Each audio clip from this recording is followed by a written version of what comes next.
Israel deported Greta Thunberg along with 3 other activists aboard the Gaza aid flotilla, which was seized a few days ago. Upon her arrival in Paris while on her way to her home country of Sweden, Thunberg spoke of the conditions her and her fellow activists were subjected to. But the 22-year-old, who boasts an impressive 20 million following between social media platforms, Instagram and X, said the seizure of the ship was not the primary crime Israel committed. The real story is that there is a genocide going on in Gaza and a systematic starvation following the siege and blockade now, which is leading to food, medicine, water that are desperately needed to get into Gaza is prevented from doing so. Israel rejects Thunberg's claims of poor treatment, adding that the entire trip was nothing more than a gimmick.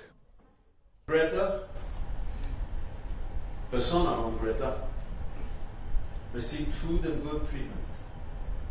Israel acted in a peaceful manner. I want to be clear, this persona non grata will not be allowed to stay in Israel. Greta and their friends brought in a tiny amount of aid on their celebrity yacht. It did not help the people of Gaza. This was nothing but a ridiculous gimmick, a publicity stunt and nothing more.